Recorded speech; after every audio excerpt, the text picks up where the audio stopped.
नमस्कार मंडळी, श्री स्वामी समर्थ. कसे आहात सर्व? खूप दिवसांनी मी व्लॉग टाकत आहे. त्याचं कारण म्हणजे श्रियान आता जसा मोठा होत चालला आहे, मला त्याच्याकडे जास्त लक्ष द्यावं लागतं आणि त्याच्यामुळे मला व्लॉग शूट करायला भेटत नाही. पण खूप जणांचे DM आलेले की डेली व्लॉग तुझे का नाही येत करून. तर म्हणून मी आता ट्राय करणार आहे की हप्त्यातून 2-3 वेळा तरी व्लॉग टाकेन.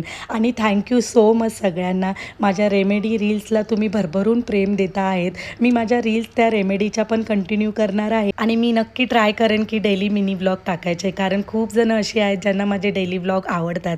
आज खूप दिवसांनी हॉटेलमध्ये जेवायला आली, कारण मी आज पूर्ण दिवस किचन डीप क्लिनिंग करून घेतलं. खूप महिने झाले डीप क्लिनिंग केली नव्हती किचनची, तर त्या बहाण्याने मला आज हॉटेलमध्ये जेवायला भेटलं. आणि हे नायरोबीचं फ्युजन व्हेज हॉटेल आहे. मी पहिल्यांदा या हॉटेलमध्ये आली आणि इथलं फूड एवढं यम्मी लागलं. तुम्ही जर इथे व्हिजिट नाही केलं असेल, जे नायरोबीला राहतात त्यांनी नक्की इथे व्हिजिट द्या, कारण मला इथलं जेवण खूप आवडलं. इथली स्पेशल मी मटका बिर्याणी ट्राय केली आणि एवढं यम्मी होतं, खूपच छान. ह्या हॉटेलचा बेस्ट पार्ट म्हणजे लहान मुलांसाठी प्लेग्राऊंड बनवलं आहे, ते मला खूप आवडलं. व्हिडिओ कसा वाटला नक्की कमेंट करा. Thank you for watching. बाय.